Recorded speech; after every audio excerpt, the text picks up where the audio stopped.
Hello, everybody. Welcome to the Mysterious Pals. My name is Chris, and I'm so thankful you're here today. And also, I want to welcome Jordan, who is also thankful for being here today. I'm smiling a lot. I heard you don't smile enough. That's what I've been told. Yeah, but you know what? You smile in our hearts. I don't know what that means, but welcome anyway. We are going to get started today with a great show. Jordan, how was your week? It's good. Good. And moving on to the episode, we don't want to stall out and people yell at us again. We are going to talk about something kind of weird, but we're going to start with a story. I like weird. Weird's cool. Yeah. Weird's good. And I'm going to take you on a journey this week.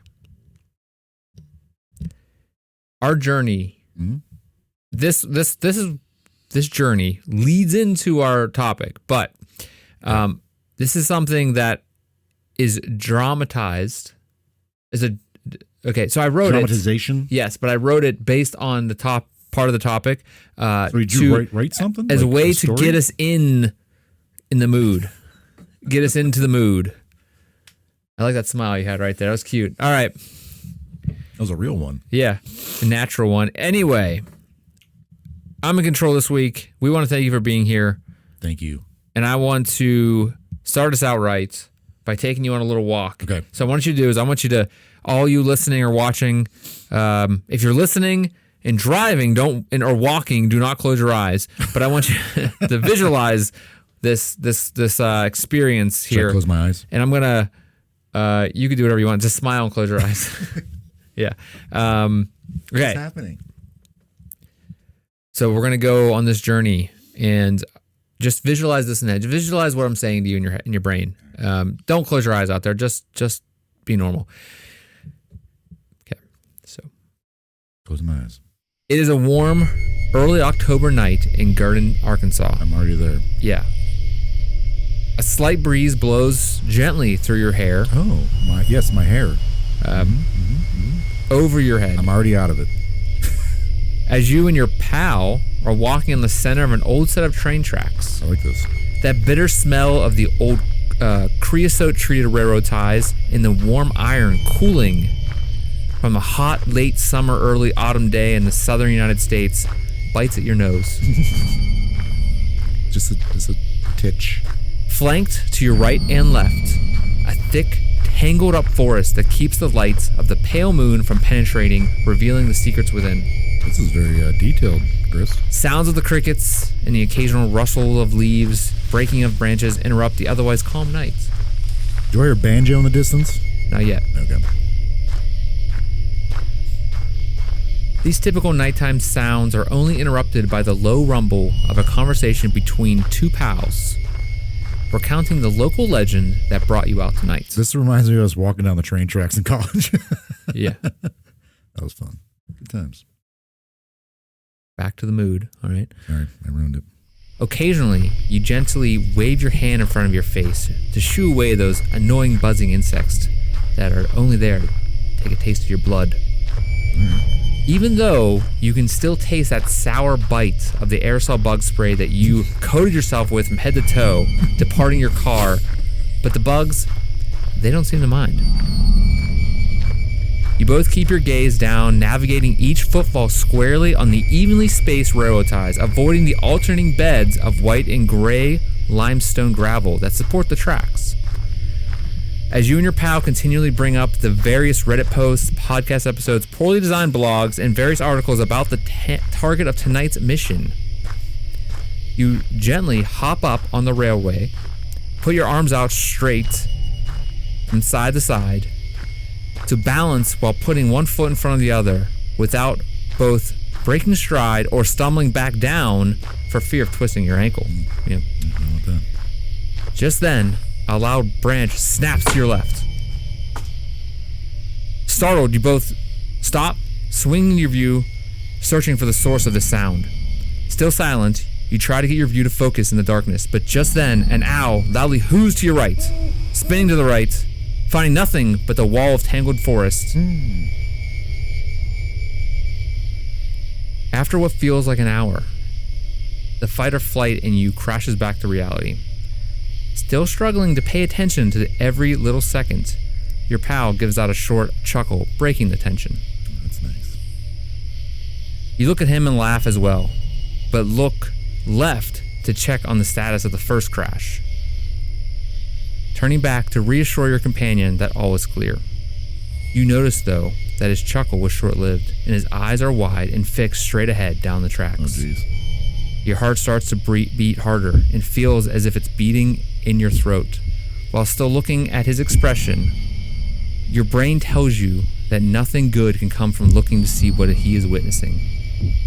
Just then, your curiosity overtakes your fear. You turn to see the doom that he has hijacked your pal's focus. You slowly turn, but both your eyes strain to focus down the tracks. You can't breathe. Your brain is using every neural pathway to comprehend what your eyes are seeing. Time stops. Everything and anything your mind can do to figure out what is going on happens instantly. The world snaps back into action. You step backward, almost tripping. No way can it be possible. No way can all of these stories be true. And yet, just as reported, a light bouncing up and down as if someone is walking, but then also swinging right, left to right. Why is it green? Why is it blue? Just then you realize your surroundings, and your friend whispers, "This has to be someone with a flashlight or a lantern." Right. You respond, I don't know. Probably? Scene. That was beautiful. Yep. Beautifully done, Chris. This story is based on the legend of the gourd light. Gourd light.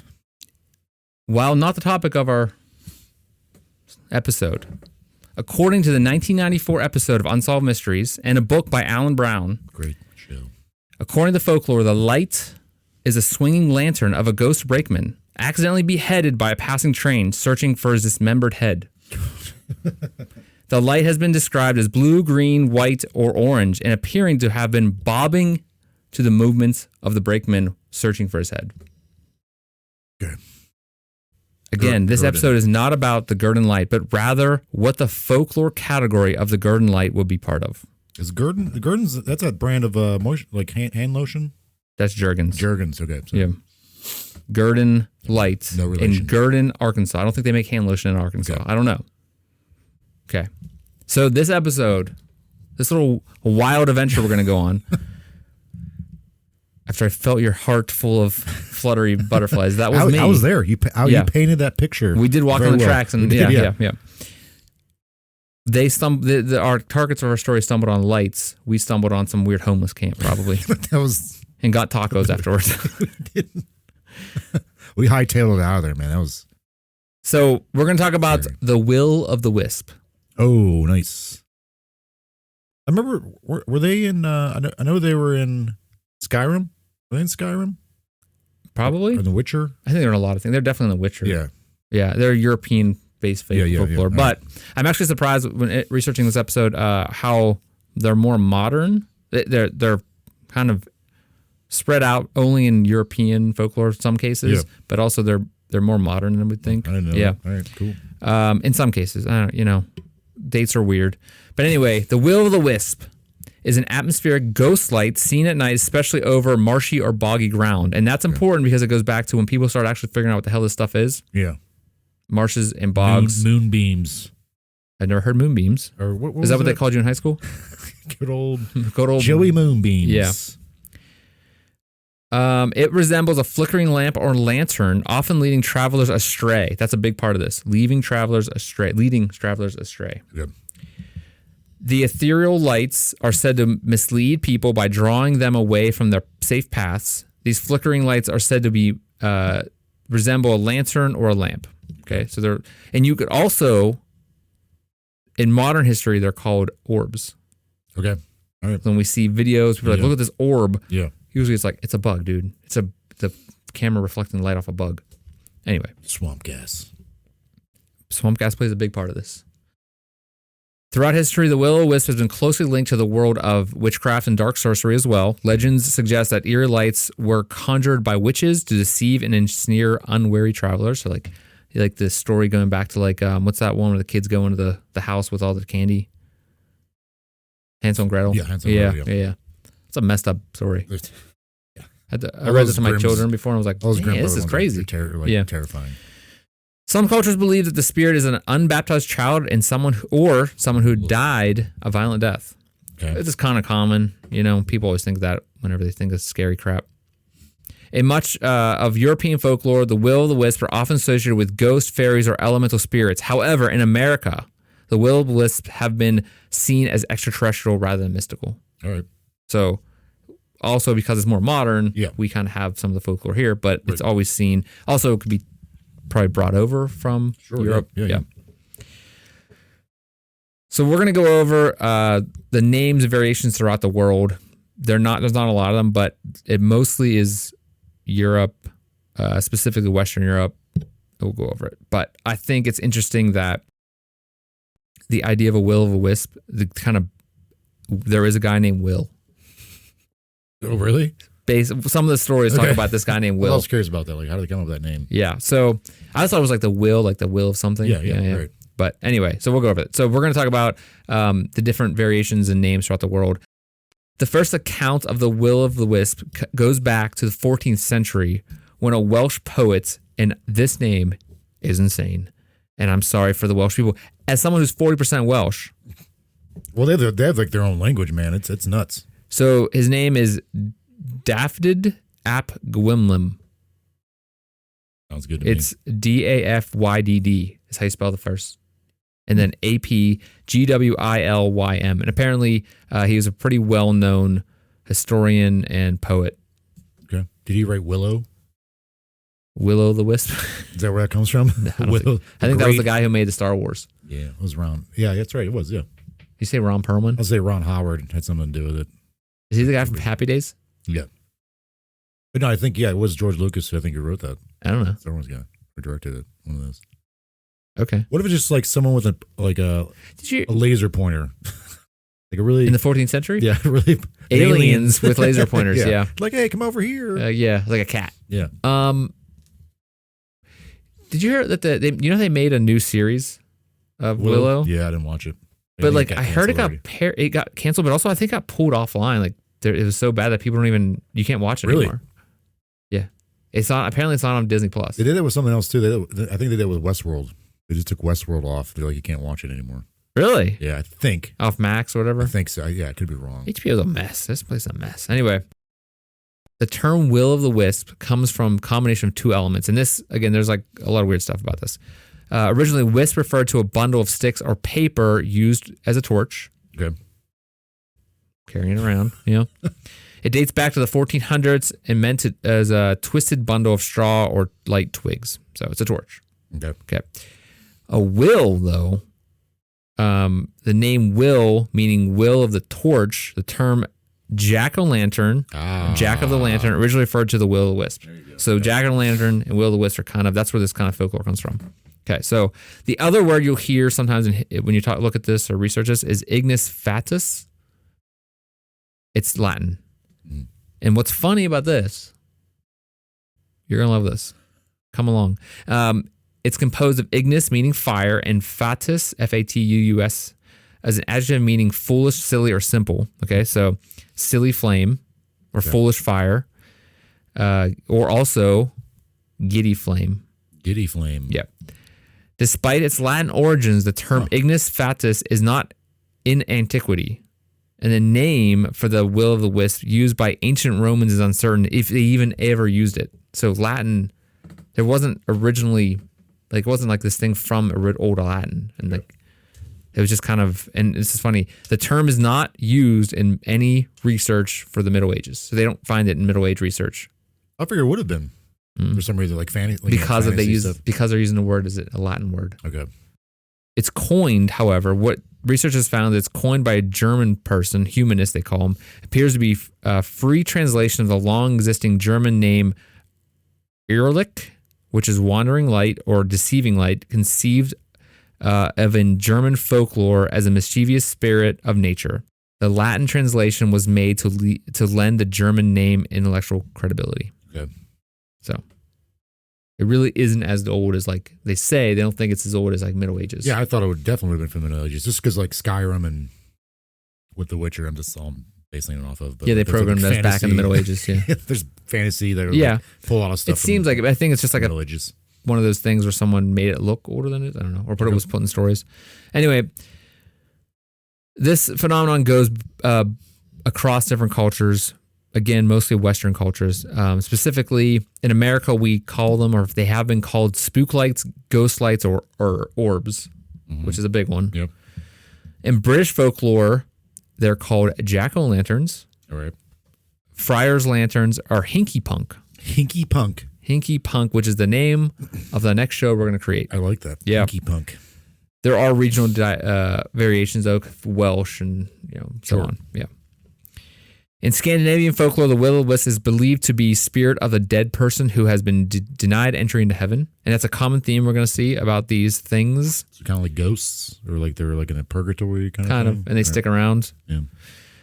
In Scotland, which is where I thought this all kind of came from, which brought me down this road, because of the TV show that I mentioned on here before, Outlander. Yeah. It's about they call it the will-o-the-wisps, and it's the thing that transfers her between time. I don't know. Oh, that's what they say in the show. All right. So I thought it was a Scottish thing. Apparently, it's What was that show about? Like this goes back with a woman goes back in time with like a syringe or something. Eventually, she goes back and forth, and she gets hijacked back in time. Like she does something stupid at these stones, or she like goes and falls asleep or something and gets transported through time because she has like a special person. Like apparently it's like a bloodline thing. Okay. And so she gets transported to whenever Scotland was rising up against England. Mm-hmm. And she, from what I remember, she falls in love with this guy, and she's a doctor apparently. Yeah, I remember you saying that. She falls in love with the guy, and is like in part of the war, and like this British officers are going after them, and like all this stuff happens. Basically, then she figures out that she can actually travel forward back through time, and she can't get back to the stones to go back to the future. Okay. She eventually figures out she can, apparently, because someone tells her about the will-o'-the-wisp, and she goes back and forward into time. She gets pregnant though, goes forward in time, has the baby in the future. Okay. And she just shows up, and her husband's like, "Where the hell have you been?" And he's like, "Now you're pregnant." And like he's like, "We looked everywhere for you, blah blah blah." It's years, go by or something like that. So she's pregnant now, or it may have been shorter time. But she has a husband in the future. In the future, in her time, present time, she has a husband. Okay. And then she gives birth to a baby who's not his. Ooh, spicy. And it's very well understood that it's like a big thing. And then eventually he dies, and then she goes back in the past to this other guy, back to that guy, who all of a sudden, after he like survives the terrible war with England, he is in America. Yeah, he like jumps around, and he ends up in America. And then when she comes back, she brings a syringe with her doctor bag, and she does injections to help people. And then someone breaks that. What was it though? What were you saying? It was like penicillin? Yeah, it's like she's like, "Oh, we can grow penicillin and stuff." Okay. She basically brings us, and then her daughter comes forward, realizing she can transport through time. Jeez. And finds her dad to meet her dad, and she shows up. How long was this show on for? It's still on. It's still going. It hadn't had a new season in a couple of years because they had like the pandemic or something. Mm-hmm. I think it's on like 6th season or 5th season. Oh, it's a bunch of books. It's a whole series of books. Okay. All right. A Scottish writer. Yeah, I mean, it's not too bad. It's very, very violent and crazy. The first couple of seasons, like, no kid should watch this.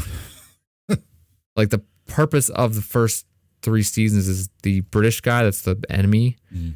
He's basically trying to sleep with the guy. Oh, okay. It's like very like, what the hell? It's crazy. It's very violent. And you're like, wow, must suck to live back in that time. It's bad. People are always dying, and like kids are getting knocked out. Like, it's just crazy.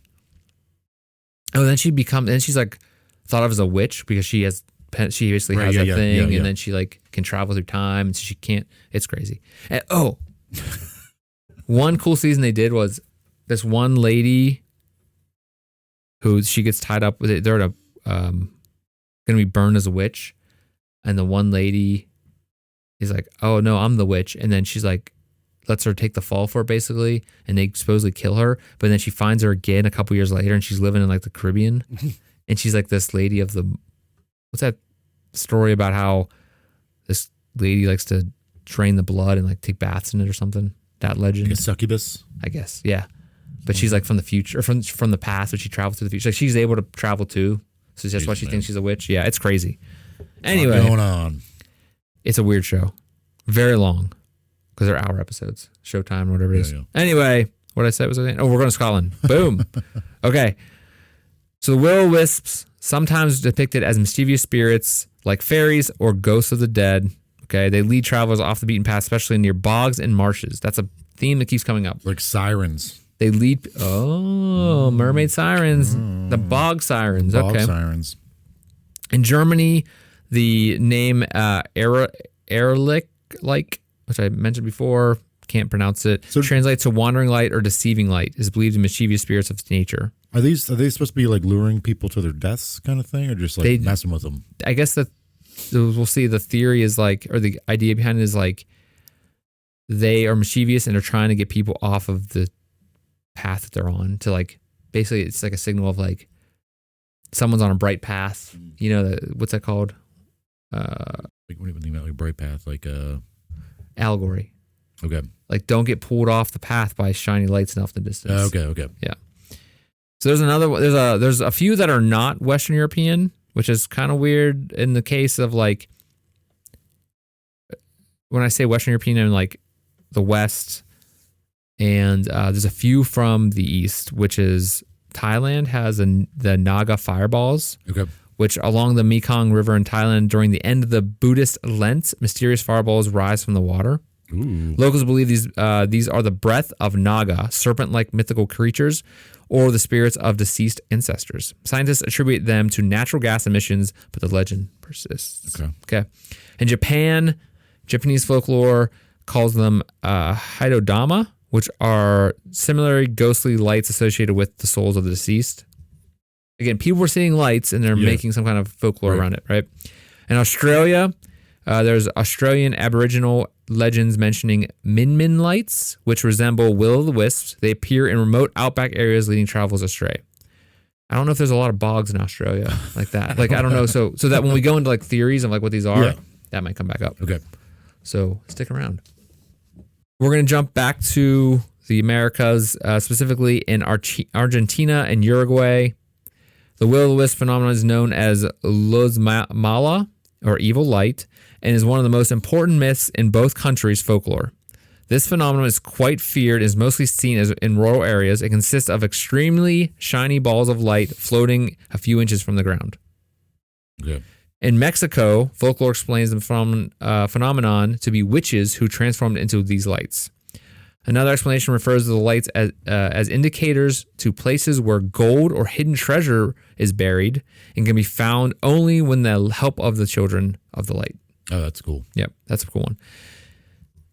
In this one, they're called Luces de Dinero, money lights, or Luces del Tesoro, which is treasure lights. You get down with that. So people start following them, think they're going to treasure, and then they die or something. Ooh, or get lost. Yeah. I think my favorite one, though, is... I think it's this. There's two more. There's one from Portugal, from Brazil, but it's in Portuguese. Yeah. And then one from Colombia. I can't remember which one I like the most. Do them both. I'm going to tell you both, but I'm going to say one I like the most. Okay. No, I think it's the one from Colombia. Okay, so the Tateia is a Brazilian equivalent of the will-o'-the-wisp. It is different pronunciations in different regions of the country, however. The name comes from the old Tupi language, which means fiery serpents. Sorry. Its great fiery eyes leaves it... Oh, this actually is the one I like. Sorry. Oh. Its great fiery eyes leave it almost blind by the day.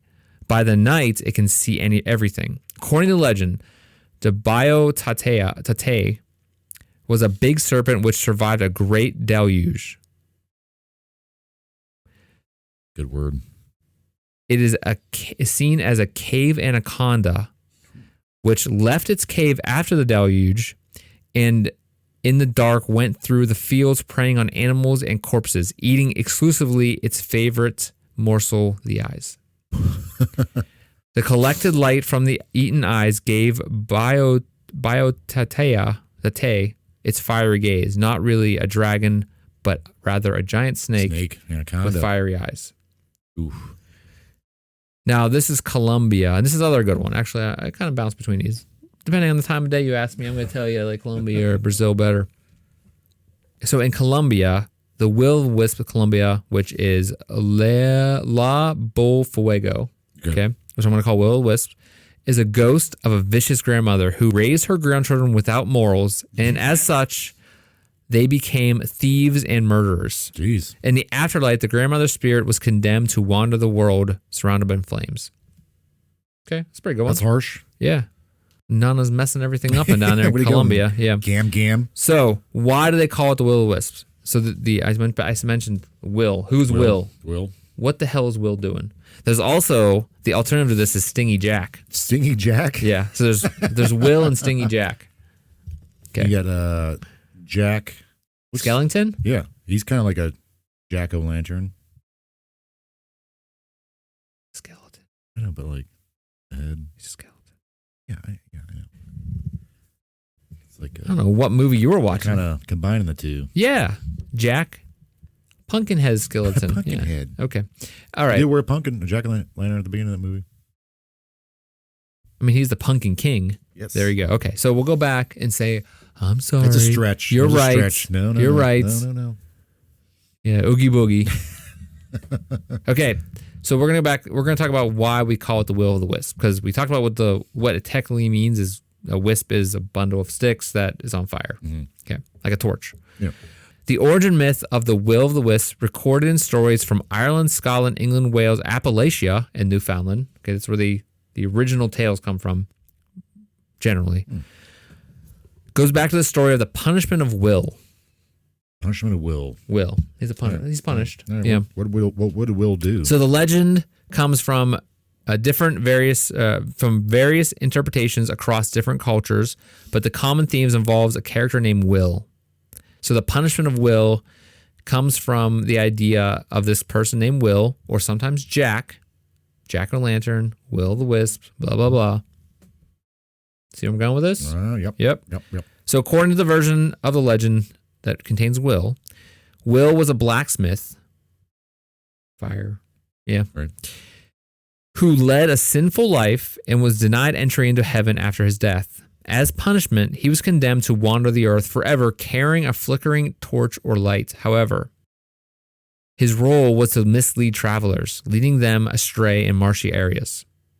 So he didn't use his afterlife very well. No, I was going to say, like, he's not going to get any right. bonus points for getting up So he's ahead probably of trying to, supposed to be leading them to the correct place, Yeah, but yeah. he was, so he's causing problems. being a D-bag. So he's being mischievous. Come on. Some Will. legends even suggest that he was banished by the devil himself. Essentially, Will became a restless spirit forever bound to the earthly realm. One version from Shropshire is recounted by Briggs, a dictionary of fairies, and refers to Will Smith. Welcome to Earth. He's just smacking people with the flame. Okay.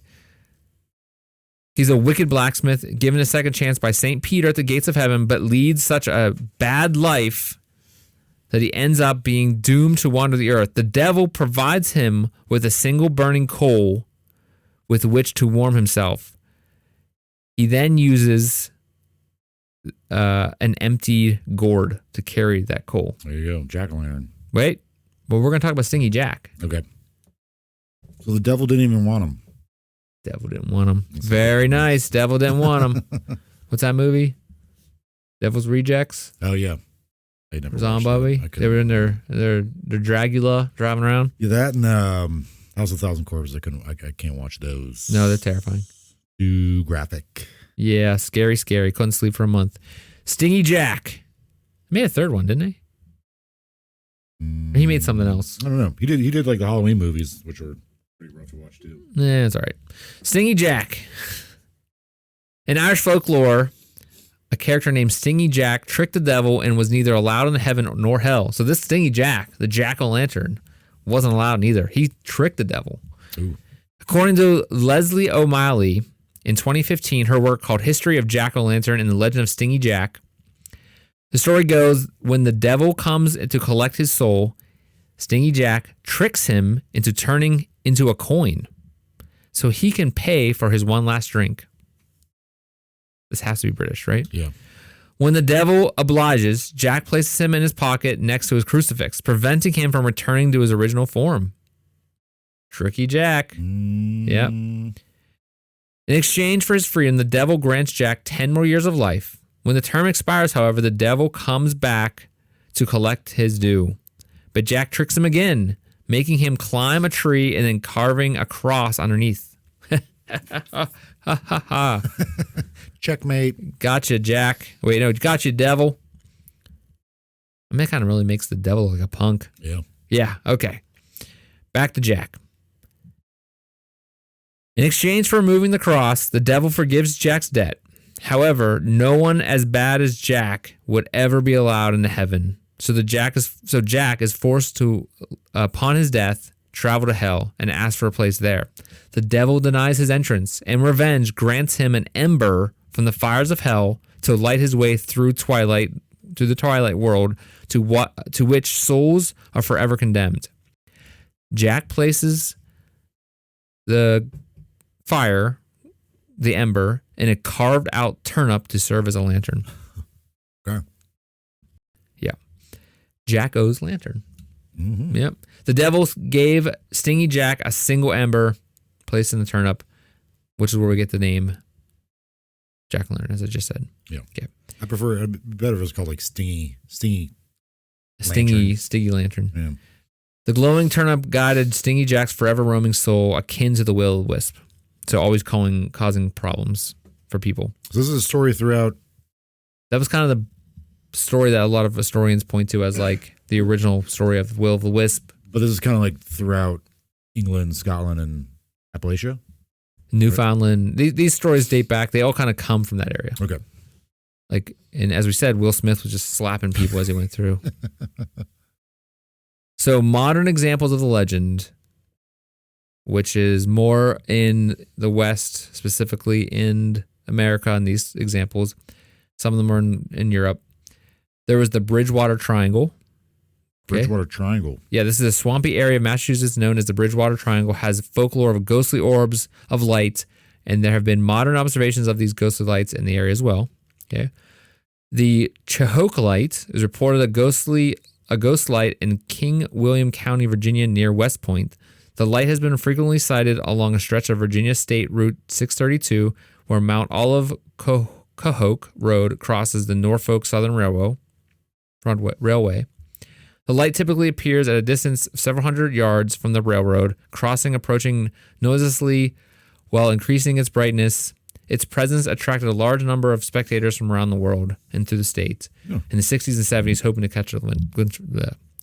catch a glimpse of the light. The Brown Mountain Lights are reported ghost lights near Brown Mountain in North Carolina, which we got to move to. Yeah. The earliest published reference to strange lights there comes from 1910, at about the same time electric lighting was becoming widespread in the area. Okay. Weird. Mm-hmm. But at the same time, you're like, oh, lights. Yeah. This one comes from Saskatchewan, Canada, called the St. Louis Light. In Canada, in this Canadian province, the town of St. Louis, there is a legend of a ghostly light that appears along a railroad track. Again, going the railroad tracks. Yep. Locals believe the spirit of the railroad worker who died tragically while working on the tracks. The light is said to move erratically, leading travelers astray. Again, it's all kind of fit a bill, right? Yeah. The Spook Light in Missouri and Oklahoma of the United States. The Spook Light is known as the Hornet Spook Light. It is a famous phenomenon in the Ozark region. It appears as a glowing ball of light that hovers above the ground, often near a cemetery. Some attribute it reflections by car headlights, while the others consider it a paranormal occurrence. So a lot of stuff they talk about like, oh, it's for car lights, which they said for like the Marfa lights, which is our next one. But then like, well, we saw these lights before cars were a thing. Yeah. Right. So Marfa, Texas, the Marfa lights, which is actually kind of one of the famous ones. Okay. There's like shows on this and stuff. Marfa, Texas, the home of the Marfa lights, which have puzzled observers for decades. Mysterious lights appear in the desert, resembling distant lanterns or car headlights. Science suggests that there might be a cause of atmospheric conditions, but the allure of the unexplained nature persists. So I remember watching documentaries about this where they're like, look, these car lights, if there's enough moisture in the air or something, the cars are driving down the highway over here and it reflects and makes people, if you're at the right angle, you can see these floating orbs. Okay. Why? Right. It's very specific. Yeah, right. Because they don't happen all the time. No. So people are going out there watching things and be like, oh, look. Oh, no. Oh, it's like happens kind of sometimes. Doesn't happen every night. Yeah. Conditions have to be perfect. So maybe there's something there. And the last one in America we're going to talk about is the Paulding Light, Michigan, USA. The Michigan Upper Peninsula near Paulding, there's a legend of a light that appears along a deserted road. Some say it is the ghost of a railroad brakeman who died there, while others believe it is a natural phenomenon. So again, railroads. Railroad guy. When we go into theories, I want to ask the question again why we think this will happen on railroads. We're going to move back to Europe, modern Europe, tellings of this will-o-the-wisp legend. The Hesteland Light in Norway. It's in the Hesteland Valley of Norway. Strange lights have been reported since the 1940s. These lights move across the sky, changing colors and shapes. Researchers have studied them extensively, but the origin remains elusive. Okay. And the last one we're going to go over, modern legends of the will-o-the-wisp, is the Longdendale lights. Mystery lights that have been observed on the upper end of the Longdendale Valley and surrounding areas in Peak District in northern England. Reports of the lights date back centuries and have been known as the Devil's Bonfires. It's pretty cool. Devil's Bonfires? Yeah. Jeez. Okay. All right. So what are you thinking? Now, before I go into theories, what are you thinking about this old Wispies? What's Will and Stingy Jack in up to? They're very mischievous. It reminds me of, remember we were doing that Matilda Rooney one, that spontaneous combustion thing? Ball lightning. Yeah, ball lightning. Kind That's of one of the reminds theories. me of that. But they happen so frequently, it's kind of hard to think. Right, yeah, like ball lightning doesn't seem like it'd be, if it's a real thing, it doesn't seem like it'd be that frequent of a thing to happen. Right. Apparently they're happening quite often because they're well documented. Okay. That's all you got? You think that's it? I don't think it's ball lightning. You know where you're going? Maybe remind me of that. Yeah, that's all I got right now. Well, if someone says, what are these right now, what would you say? It's like that episode or that from that movie Swordfish when the guy's trying to program or something with John Travolta. Mm-hmm. Hugh Jackman. I don't know. Something's happened. But anyway, he says, you got to fix this. What do you think it is? Oh, yeah, he puts like a gun to his head. Yeah. Yeah. I think it's swamp gas. No, I don't know. It's one of the theories. Yeah, I don't know why. Yeah, that'd be. If I said that George Washington looked into this. Ooh, did he? Yeah. The George Washington? I think. All right. Probably. I'm curious to see for what reason it keeps coming back to a railroad worker. Yeah. Which I think is kind of interesting. I think the other thing we got to consider with that, though, is the location of railroads. Mm-hmm. Maybe because they're deserted. Yeah. Or like they're in areas that are not really heavily populated in some cases. Yeah. That they're seeing them. I guess it's not really a good way to explain it because they're seeing them in places that aren't heavily populated or more rural areas. And so happens there's railroad tracks there. Sure. Because there's more railroad tracks in cities than there are rural. Yeah. They want to expound. They want to explain bouncing lights. Right. Unless there's a train really far away, Yeah. but then you probably hear it. Right. Yeah. Like when we were taking that walk on those tracks. I think you'd hear story, it before you see it. Yeah. You'd feel it. Mm-hmm. Okay. So let's go into some theories. So sorry, with the dates of these, would that been around the time that like railroads were like first a thing? So 1400s was the first recorded thing, but there was stories before then apparently, more like general folklore of lights, which is why when people say it's cars, it's kind of like, well, like modern technology, it's like a modern technology thing. People are just like, I'm not used to seeing this. Like, right.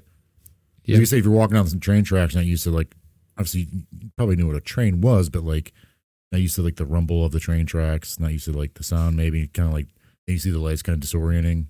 I mean, especially when you look at like, there's that atmospheric phenomenon that like it only happens during the day and hot days too. When you're like, there's like kind of a separation between two things. When you look off in the distance, if it's a hot, hot ground where we're some way distort the vision. Like, that like haze or like, and it makes things look like they're floating. But that's like this is during the night, right? Okay, so I'm gonna go over some theories. The idea of the will-o-the-wisp phenomenon being caused by natural gases can be found as early as 1596, as mentioned in the works of Ludwig Lavalier.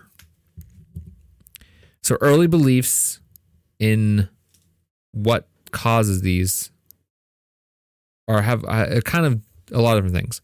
One is some attribute it to a phenomenon of bioluminescence or glowing insects, fireflies. Yeah. But there's only a few in some of these cases. Like it's not like there's a bunch of like, oh my god, there's a bunch like. But fireflies are like very specific. If they're down way far away, they're going to be close to you. I would think at some point. Yeah. So if you're seeing this, you're like, I know what a firefly is. Right. Because like one, they're small. Yeah. For some reason, I don't know why, but I'm picturing these things are bigger orbs of light. Right. So is that close enough to you'd be that big? You'd be like, oh, it's a bug. Yeah. That big in your like vision, it means it's like right in your face. Like clearly that's a bug flying around. Yeah. Or unless it's like a lot of like fireflies that get together in a big ball, kind of like that ball of spiders they show on like YouTube, and like they're just like messing with people. Yeah. Maybe that's like how they procreate. Big ball of lightning bugs. And they just glow. Their own little like, disco. Yeah. That'd be cool. I would think that's how it happens. I don't know how bugs mate. I haven't really seen fireflies much lately. Oh, I have. I got kids that go out and catch them. Yeah. They're cool. Yeah. I think a lot of baby ones. I see a lot of baby ones around, especially this time of year. All right. They're starting to come out. That's good. I was worried that they're like. Oh no, they're around. You just gotta go out and look for them. All right. And they're not out like all night too. No, apparently. I know. They're only out like twilight. Not the book series. Anyway, people equate the other luminous occurrences as such as ball lightning or electricity produced by tectonic activity. Okay. Those are kind of the basic ones that come up, but we're going to go into more details now. So there's a theory and that was kind of posed or kind of presented in the 18th century by Alessandro Volta, which he believed the will-o-the-wisp resulted from spontaneous combustion of methane. All right. Which maybe that's how Matilda died. Yeah. But there wasn't a hole in the floor that No. The idea that natural electricity... Oh, there was a hole in the floor. Oh. Yeah, remember that's methane came up through the hole. Maybe. The idea was that natural electrical phenomena, like lightning, interacting with marsh gas, methane, cause these ghostly lights. But why would they be dancing? Yeah. And that kind of goes with like... It also sounds kind of like pseudoscience kind of thing. Like, I also hear like swamp gas. Is like people are seeing swamp gas. Like the way the moon's reflecting off swamp gas, it makes people think that UFOs is that even like really a thing though? Like swamp gas? Isn't that something from like Project Blue Book they used as like a way to mess with people? Was it? I don't know. I can't remember. We'll have to go over that someday. But swamp gas is a lot of this. Okay. I think it's like you have to, like, again, we went over this before. Scientists have to have answers because they're like, hey, answer this. And you're like, I'm a scientist. I don't want to have a bad name, so I'm going to at least give them some answer. Sure. But I'm going to say, like, there's a 1% chance it's swamp gas. Yeah. And there people are just going to run with it. Yeah, I've always heard that as being a thing. Like, is that swamp gas actual, not like a thing going on? Well, and we're going to go into some of that. But there is a really interesting movie, there are a couple of documentaries and by Brian Dunning from Skeptoid. He talks about, it's called Science Friction is one of them I watched, where it's like the way these shows take scientists, like modern documentaries and stuff, and they take them and they're like, they say one thing and then they cut it, Oh, yeah. Like the way they cut things. Like and scientists are like, hey man, I didn't say that. I remember like that's a big thing with the History Channel now. Like they don't do much history stuff anymore because it's a lot of like Pawn Stars and crap like that. But I remember there was a time like academic people are just like, they're not saying, they're cutting it to like fit their own agenda. Right. They ask specific questions. Yeah, they're taking it out of context. It's just context. Anyway. So we're going to go over this next theory is on natural gas and bog environments. So will-o-the-wisp typically occur above stagnant water in marshes or bogs. That was the case in The Witcher, I'm pretty sure. Okay. Yeah. That's weird how a video game did that. No, yeah, I think that because Western Europe has, especially England, has boggy areas, peat bogs and stuff, that makes a lot of sense. Unlike oceans and lakes, bog water lacks oxygen, provides an ideal environment for bacteria to thrive. And they have some words for them called anaerobic, I think, bacteria. And Aerobic? It's not like the old ladies doing swimming and stuff in the water. It's calisthenics. Anaerobic, I think is how you say that, bacteria to thrive. Many of these microorganisms belong to a group called methogens. Okay. Methogens break down dead plant material, producing methane gas as a byproduct. So bogs and swamps, all right, a lot of that's happening. Interesting. When methane forms in an anaerobic environment, it can trapped underwater and be released when disturbed. Something's disturbing the water. Methane gas is coming up. Okay. That's number one. So what would be disturbing the water, though? Like An animal, people? wind. Yeah. It could be anything. Aliens? Yeah. They're dropping them. They're like dropping bricks into them, like mess with people. Whoa, look at that one. Look at that. Like they got like cherry bombs or whatever. M80s. The flammable phenomenon, as this goes into this idea of methogens produce methane. The bogs become filled with a highly flammable gas over time. If you've ever walked through such an environment, you might have noticed small bubbles rising to the surface as you moved through the water. So we should go through bogs. I'd be like, yeah. We should go to a bog. I want to test this out. Is there any bogs around here? Or we won't go over that. But I don't really know of any bogs. Yeah, I don't really hang out in bogs, you know. We're not bog people. We're not bog men. I'm sure we can take a trip to a bog. Sure. Make an episode of the bog. Out. Yeah. We still have to test out the house thing with the solder children too. We also have to do the what's the thing in Florida? The Florida Man. Florida Man games. That was in February though. I have to look up that. Next year. Yeah. Can always try next year.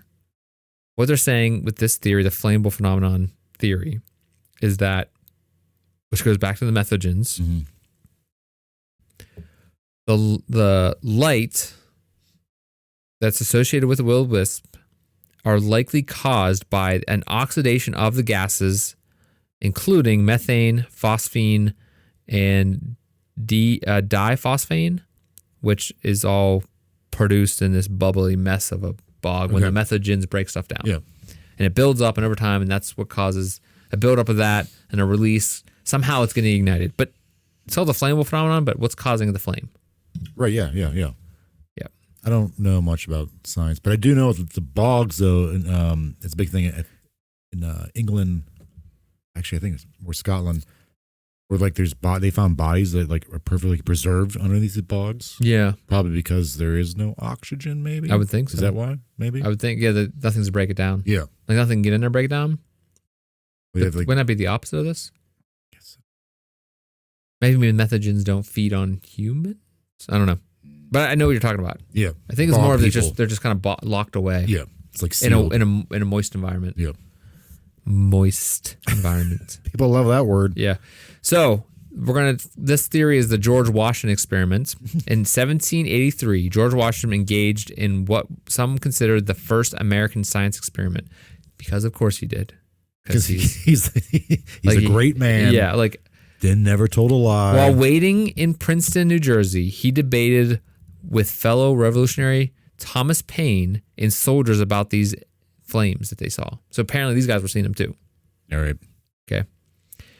These will-o-the-wisp flames were already well documented at this time.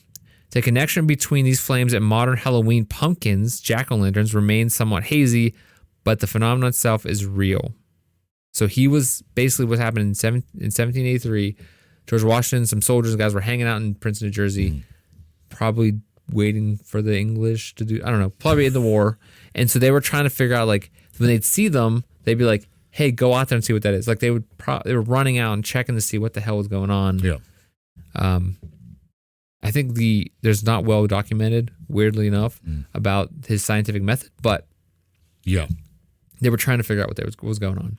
I mean, they were learned men. Yeah, they had, and they were probably bored. Education. Yeah, there's like, what's the deal with this? Like, they probably seen those things, thinking it was.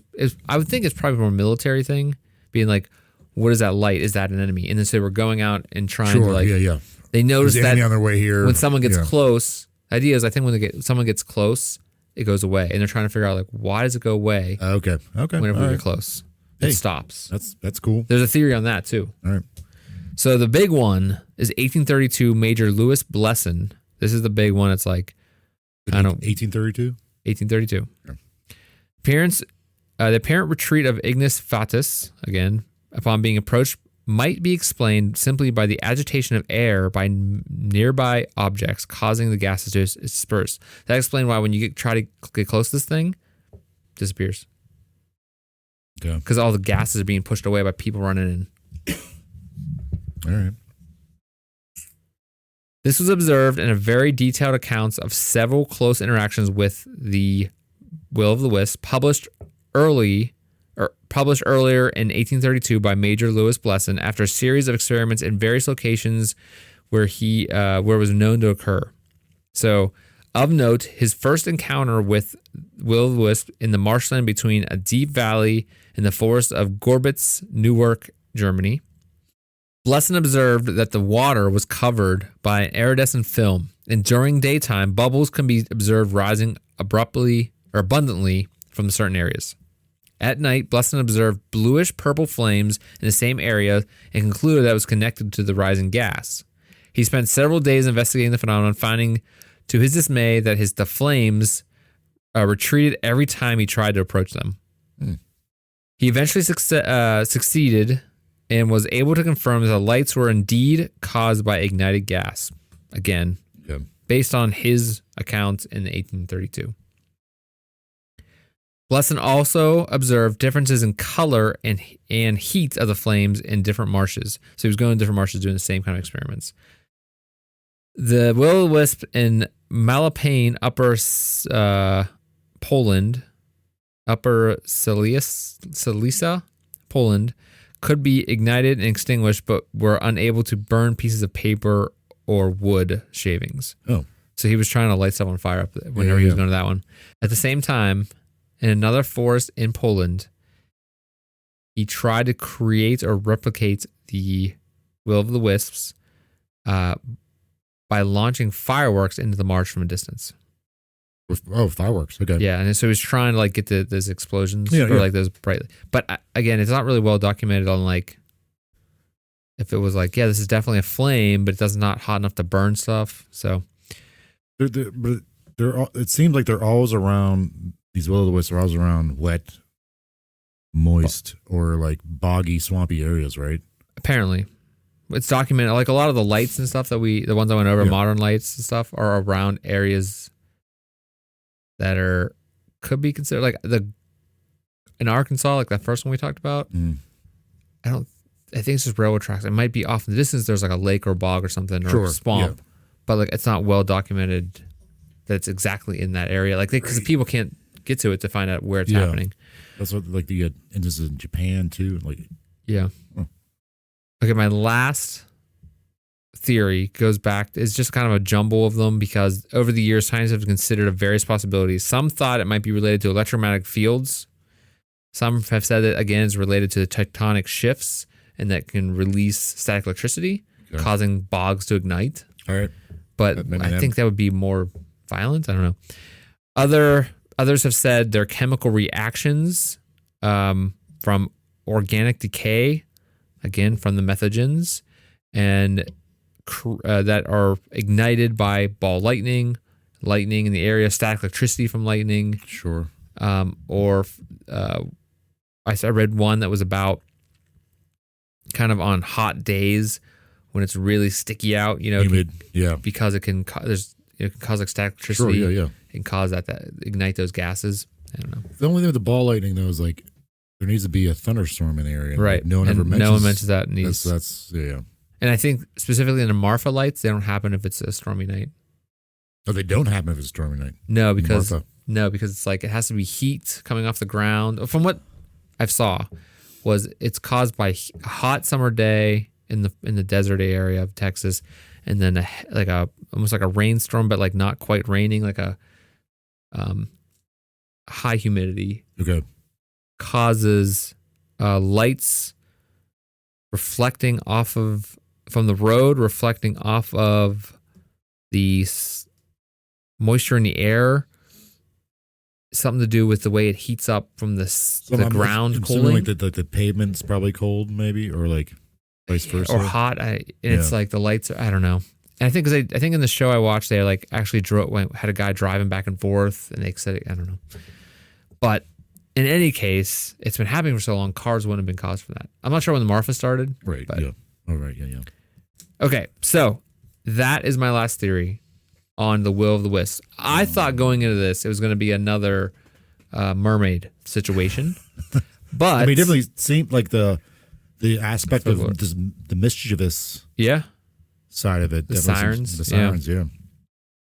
But I think it's interesting that we find that it's finally America gets one. We get a folklore that's kind of going. I never would have guessed there'd be people, in the Americas thinking there's will-o-the-wisps. I thought it was purely. But in America, we see it as a extraterrestrial thing. Yeah, right. We attribute it to like aliens. Yeah. Not so much more and sometimes ghosts. Well, yeah, but Europe has a richer history than we do, so they think of more folklore, legends and stuff like that. So as us, we're like, we don't have that rich of a history, so we're like, oh, it's aliens, right? So, but they're similar things. From what it sounds like. And what I really like about this is that it's in Europe, part of Europe. You have the mystical side of things. It's like attributed to like they kind of focus it on as like where their countries came from, or like in America, we don't have we have this science we have a science background, and people try to attribute it to like a modern science view, as opposed to like a witches and goblins type of view. Because there was one of the stories they called them. I thought it was but there something goblin. It was attributed to a goblin causing the problems, like a mischievous goblin carrying a torch. This is in the U.S. No, this is in Europe. But there's mention of the devil, which kind of makes sense. U.S. thing with the Puritans when they came over and stuff like that. But well, a lot of the devil and stuff, mystical stuff, was in Europe, right? But that was we brought it over. Stuff over, yeah. But in like, because he said it's common in like, I guess Uruguay in Argentina and Uruguay, apparently the will-o-wisp phenomenon, the evil light they call it, is like a pretty big part of their country, like lore. It's like popular culture type of thing. All right. Yeah, I thought this was totally just focused in Europe. But right. I think it's neat that's not only the United States, but like South America and like Japan and I think it's Thailand, Australia, the Min lights in Australia, which they're Aboriginal legends from. Oh, cool. All right. Like those legends come from the Aboriginal people. That's neat. Of Australia. The Min lights. So they were seeing them well before. Yeah. Oh, yeah, long before. Yeah. The grandma in Colombia that raised the murderers and stuff. Bad job raising the grandkids. Yeah. Where were the parents? Why was she raising the kids? She probably ate the parents, fed them to the kids. Okay, so what do you think, unless you want me to go first, what do you think these are? What is your theory on this? What are they people seeing? Like I said earlier, it definitely seems like they're always coming around an area of like humidity. There's some kind of like small body of water, whether it's a swamp or a bog.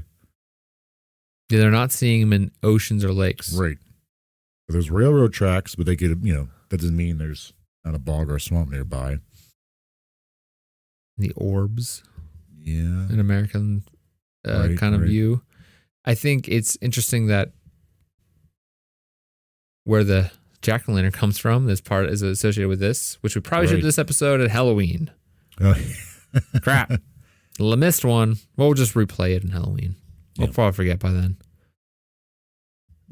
I don't know. I don't think it's the ball lightning thing. I don't think that's just too violent. I think. Yeah.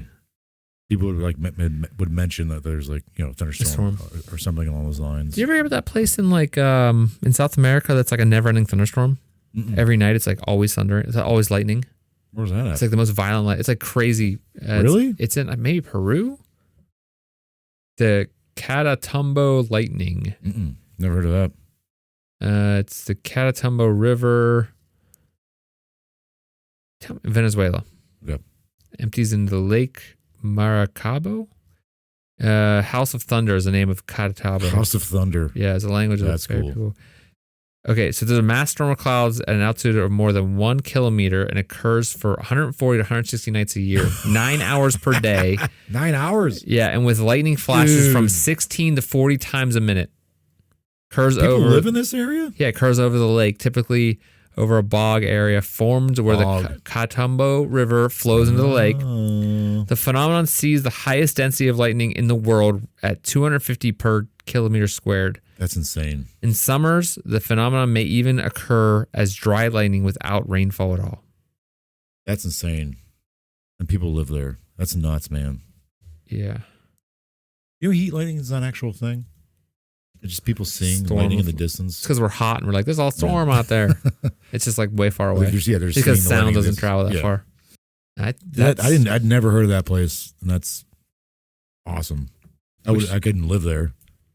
I'd be so stressed out all the time. You couldn't have pets. No. Oh, that's nuts. Capital of lightning. 1.6 million times per year lightning strikes. Jeez. I don't know what these people are seeing, man.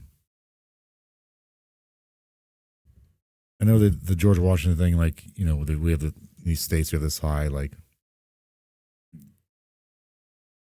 this large view of him and almost mythical, like, yes, for better or worse. But I don't really. I do think it's intriguing. People are like, it was interesting that it's documented he was seeing it. Yeah, and it's like was going around again because America gets folklore finally. So, what do you think? Because I immediately just want to be like, oh, these people are just like, they're seeing it alone. Just like anytime you hear about a UFO thing, you think that like they're like rural people seeing this stuff. And I mean, this is documented. You can watch these Marfalites stuff. You can watch them. Then like people are witnessing this stuff. Case in point, the first president of ours, apparently thought this was a thing. So scientists have looked into each one of these. There are research out there about this stuff. Well, I don't know. What do you think, man? So I think I don't know. I don't think these are really will-o-the-wisp. So we'll put it that way. I'm just saying, but I don't. You don't think it's mystical? You think there's a scientific explanation for it? I think that there needs to be, but a lot of this, again, a lot of this doesn't sound. It's scientific, but it doesn't sound correct. It doesn't sound like correct. It sounds like you think it's scientific, but you don't really think that the scientific explanations are real. Yeah. But then, what are these people seeing then if it's not will-o-the-wisp? That's a great question. If we can answer that, we'd be 100 airs. What do you think? I think it's probably... See, it's so easy to say it's swamp gas. And like, or these again, these methogens. Methogens, yeah. That release of methane, which we know methane is super flammable. Yeah, right. And it's created in these bogs. You said that guy tried it, right? The guy in Poland tried? He said he was like, oh, look, I can... The 1830, something like that? Yes. Okay. He's like, I can do it. I can create it. I can recreate it. But what if they're not all from bogs? Is there a lot of bogs around these places? Maybe just like Bigfoot's out there messing with people. He's shooting off fireworks. Yeah. Yeah. Or he just gathered up a bunch of lightning bugs and was like, hey, look at this. He's smushing them in the balls and throwing them at people. Throwing at people. Like lightning bug battles. Here. And he just disappears in the woods. Yeah. Did you ever play like that? The sneaky Sasquatch game? What? No, never mind. It's on like Apple Arcade. Sneaky Sasquatch game? Is that what you're about to ask me? Snatchkosh. Oshkosh, my gosh. No, I was gonna say, did you ever take a? Oh, sorry. Did you ever take a firefly and like smush them up and rub under your eyes and No, stuff? Like a weirdo? I did it once in my hand, like smash one, and then I immediately felt bad about it as a kid. Come on, insects. Come on, I'll smush a bug all day long. I can understand like bugs. a lanternfly or like maybe a spider. Or like what? Smush them. But what's a firefly ever done? Are they bad? Guilty by association. I hate bugs. I understand they're very important or whatever, bees. I'm not out there stepping on bees. I understand they're important. Bees, but I don't want any bugs. I'll murder a bug. I'm sure I smashed them up and did weird stuff with them. Yeah, I ate a bug like candy bar before. It's fine. Granola bar. Yeah. I ate ants once. Like an ant, like my sister just dumped the whole bucket of them in your throat. Like, get on it, sit on them, pull his face open. They were like chocolate covered ants, I think. Oh, okay. Maybe. Oh, yeah. Or maybe cat. I don't know. I mean, there's people that eat bugs all over the world. Oh, yeah. I mean, they're delicacies. Yeah. Like, I mean, if you get lost in the water, you're gonna have to eat them. I mean, look at me. Like, a lobster, sea bug. Yeah. Disgusting. Bottom feeders. I will beat. They taste good, but they're bugs. No, I'm gonna beat a spider with a lobster. I hate seafood. You do? I don't like it. I like salmon. Shrimp's fine. Right. That's not really tasty. I don't like. Oh, I need some shrimp. I hate lobsters. I hate crab. I like lobster. I like crab, but it's a lot of work, and I'm just like, I don't want to deal with that. No, I hate them. Gross. I'm gonna like snap this, crack that, I'll pull this, throw out, it in the and it's garbage. Like, that was 10 minutes. I'll never get back, and I got a tiny morsel of meat. Yeah, no. I'll throw that stuff in the fire. Again, maybe I'm the guy. I'm letting them live. I'm letting the oceans be filled with lobsters. I'm gonna eat that garbage. It's gross. Sea bugs. Yeah. You ever see monkeys? Not ate them. Did you ever do that thing? No. Remember you get like the packets and like, oh, they're sea monkeys. That seemed like a scam. Oh yeah, it definitely was. Yeah. What was it? I don't know. I don't know what they actually are. Just like bugs. Some guy put his boogers in a package and sold it to you. Some Go, kids. That's back in the day whenever you would order something like off of Fox Kids. Like Bobby's World told me to buy these things. Yeah. But it would take like 6 to 8 weeks. You have to send a thing there. 6 to 8 weeks later, you totally forgot you even did it. And that was a huge disappointment when you got it. You're like, this is poop garbage. And they wanted a money order and stupid. All right. So I don't know what they are. I think that's probably gas somehow being ignited. I don't know what's igniting it though. Static electricity? Is it happening whenever I think the most likely scenario is that at a point when there's a lot of methane being released in these bogs, which happens probably a lot, and there's a high static electricity type of thing with the moisture in the air. Humidity, whatever, yeah. And eventually, boom. Maybe. But they did say that some of these lights like bobble, like they're not just like igniting. Right. That's what my only concern would be. Why is it just hanging around? Yeah. It's supposed lingering to be and like moving side to side, up and down. And that's the blessing. The 1892, he said he can create them, but they're not sticking around like the ones that we have been talking about. They're just kind of exploding. Mm. He's able to explode the methane that's in the bog, right? And it looks like it, but it's only happening instantly. So the Marfa lights are attributed to like cars on a distant highway because they stick around and they move. So the theory. I think the biggest response to the theory is like, why do they stick around then? There's a bunch of people out there just lighting stuff. But when you get close, it stops. So it's like causing if it is methane, it makes sense that when you walk closer, it pushes the air. Which pushes like that theory that like if it is something like a ghost or some, was it a Jack Stingy Jack? Stingy Jack. Like it's something mischievous, like messing with people. Yeah. Like as soon as you get close, it disappears. That's why I just think it's aliens with like some cool laser pointer just messing with us. Yeah. That's probably the easiest thing though. Yeah. It's the easiest explanation. Makes the most sense. Or maybe as I brought up before, why couldn't aliens be miniature aliens? Why couldn't they just be like pocket sized? And so that's those guys. That's actually those little fire things of them just flying around, checking stuff out. And then they got too close, and they're like, run away. Did you ever see a movie? It's a kids' movie you've ever seen. It's on like Netflix. It's called like something bugs. Oh, okay. It's about like, oh crap. Yes. Anyway, movie. it's about the world of like fairies and the idea that like fairies are real, but because they're so small, the time as a fairy goes faster. So it looks like they're flying, but actually they're going normal speed to them, but it makes it like super fast to us or something. There's a really interesting experiment, or like Ferngully. No, it's not an experiment. I just said it's a very interesting experiment. It's not an experiment. It's a friggin' movie. The premise of the movie is that the reason why we can't see fairies is because they move too fast. In their time, because they're small, they're moving normal speed to them, but humans, they move so fast. The only way to see them is to be able to see things that move super fast, like with a hyperspeed camera. You see like a giant in like a movie or a TV show? It looks like they're moving slow. Yeah. But like to them, we're probably moving really fast. Right. Kind of like the same thing. Yeah. Like time is different. It's like that.